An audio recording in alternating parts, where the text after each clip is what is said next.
adjustment para dito sa LPU Pirates. Alam naman natin, nagbabalik for missing last month and just played way back in July 21. Punto pa lang para sa LPU.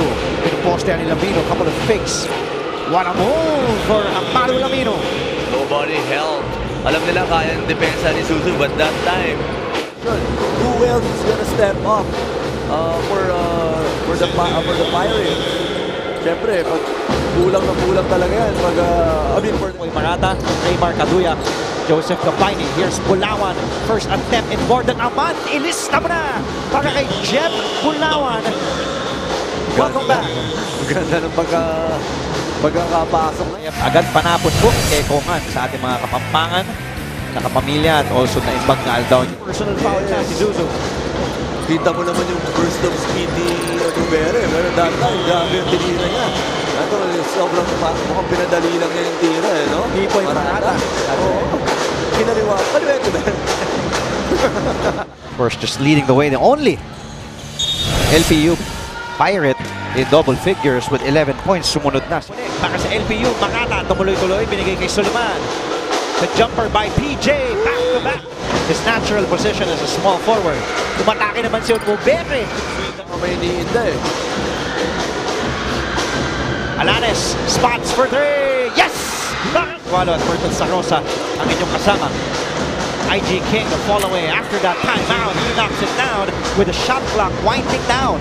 Yan yung mga gusto ng mga coaches after timeout plays. Nagagawa mo yung plays eh. Losing the ball. Oh, and there's Marbuos. Steals the basketball. Finds Alban in the middle. Easy two. Kitang-kita. It was a long pass. Kahit ikaw, makukuha mo yun eh. Munsaya.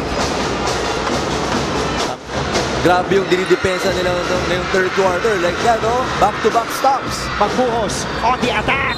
Tumuloy-tuloy. Tinamaan na. Ilista mo pa para kay Greco Magbuhos for 3-point. At nabibigyan ba ng isa pang pagkakataon na bumutos. Etong si Magbuhos. Di pa tayo tumambla sa larong nito. We needed that breather. And Pirates keep it up. Of course, that all happened with Marata now nailing, stealing the ball. Oh, and a counter steal. Sean Neri all alone. Hinahabol ni Zuzu, but an easy two. They've led the whole first half. Onubere, the spin underneath. And Sidney Onubere, too tall, too strong. Yeah, inside. Too skilled. Second field goal made here in this game. It's 3 of 6. Wanted to put back that one. Neri. Sinabayan ni Baltazar, but somehow, someway, Sean Neri getting that basket to go down. Just 5 points. 6 on their shot clock. Munsayak kontra kay Baltazar. A big. Here's a big three. Grabe si Munsaya. Kumpiyansa na yun. His first 3-point basket made by Francis Munsaya. Going down to 5 and 9. So a triple tie. The team standings with 5 wins and 9 losses with LPU San Sebastian and Emilio Aguinaldo.